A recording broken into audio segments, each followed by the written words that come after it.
Assalamualaikum warahmatullahi wabarakatuh. Sahabat, pada kali ini kami akan memperkenalkan sebuah nalar pemikiran ilmiah yang kita tawarkan adalah sebuah konsep, yaitu nalar an-narojil. Yaitu nalar itu sendiri adalah berupa kemampuan berpikir secara logis, ilmiah, dan masuk akal. Sedangkan an-narojil adalah sebuah kata yang berasal dari bahasa Arab yang berarti adalah buah kelapa. Artinya dalam penalaran ini kami akan menawarkan bahwa dalam sebuah an-narojil terdapat 5 lapisan di dalamnya, dan ada satu sumbu, di mana sumbu itu terdapat pada tangkai daripada buah an-narojil tersebut. Lapisan pertama menggambarkan kepada kita bahwa hukum Islam adalah bersifat universal, bersifat menyeluruh, syumul, dan komprehensif. Yang terdapat di dalamnya adalah hal-hal yang bersifat tetap dan hal-hal yang bersifat berubah.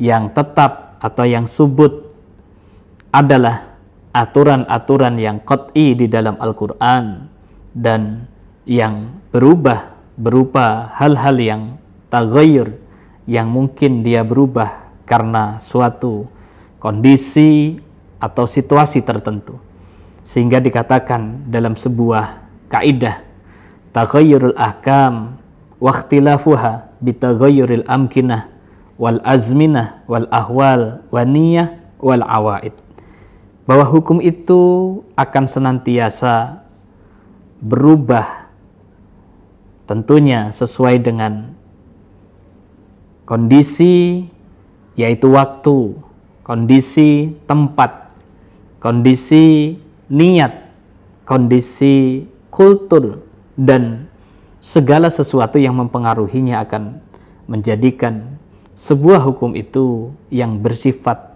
taghayyur, dia akan senantiasa bersifat fleksibel.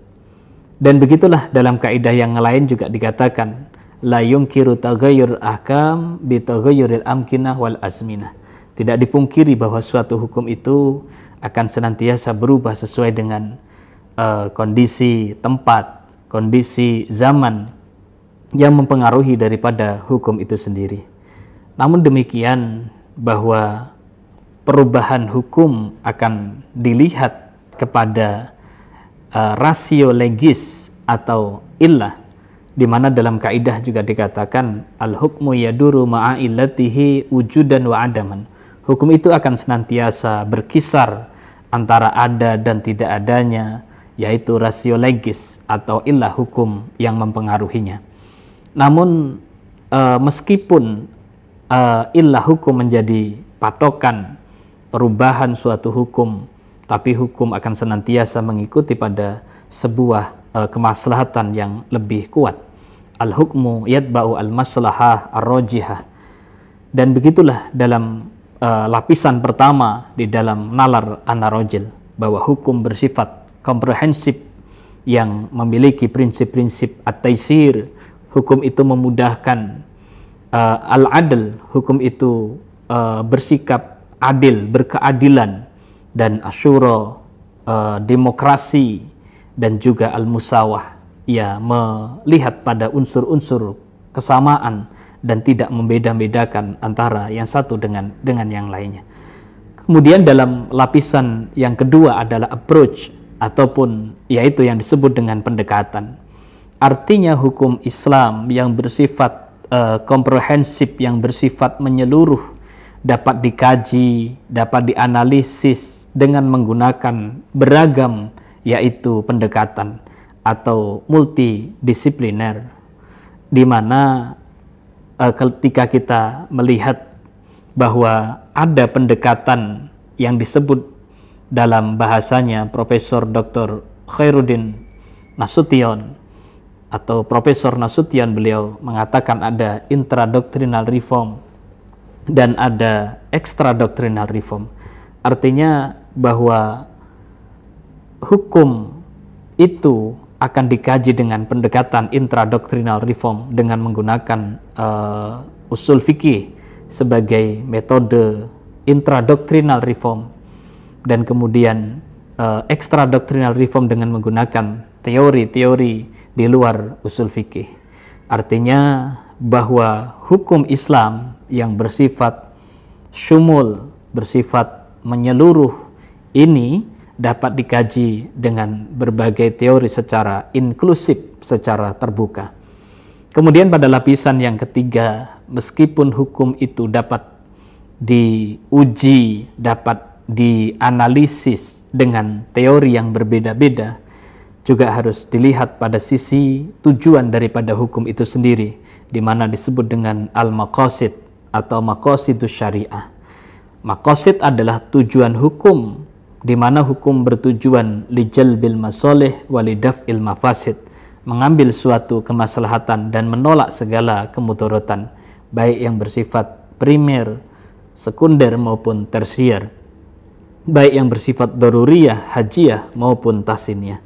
Adapun unsur-unsur yang harus dilindungi dalam hukum yang bersifat primer adalah menjaga agama atau hifdzuddin, menjaga jiwa atau hifdzun nafas, menjaga akal atau menjaga atau hifdzul akal, wa menjaga yaitu nasab, hifdzun nasl, dan menjaga harta yaitu hifdzul mal.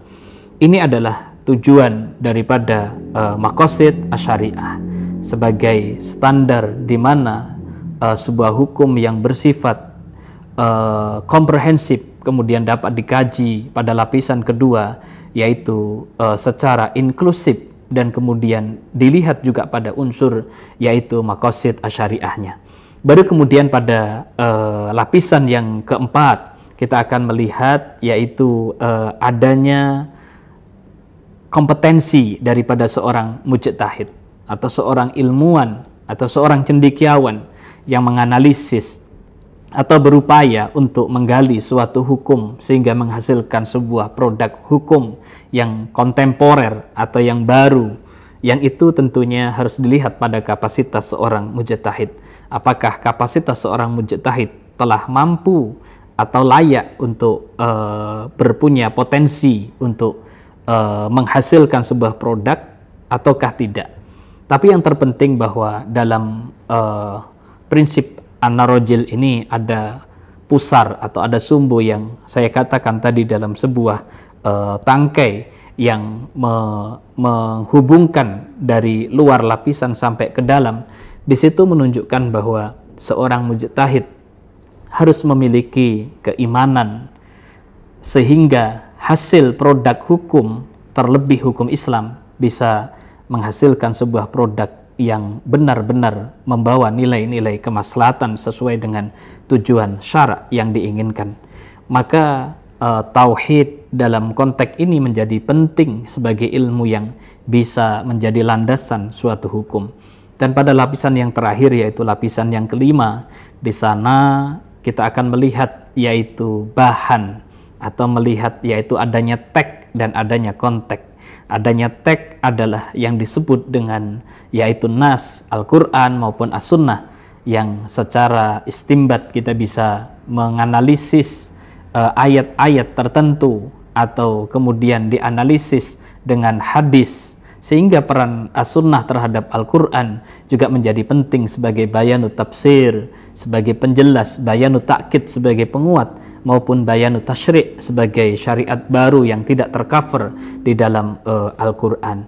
Begitu juga konteks proses ijtihad secara kontekstual, di mana terdapat sebuah persoalan yang dihadapi oleh masyarakat, terlebih pada era modern ini, kita akan menemukan banyak materi atau persoalan baru, sehingga dikaji dengan pendekatan yaitu tekstual dan kontekstual. Demikian penalaran an-narojil kami tawarkan sebagai nalar an-narojil untuk menganalisis hukum, menemukan pembaruan hukum yang lebih dinamis. Terima kasih. Assalamualaikum warahmatullahi wabarakatuh.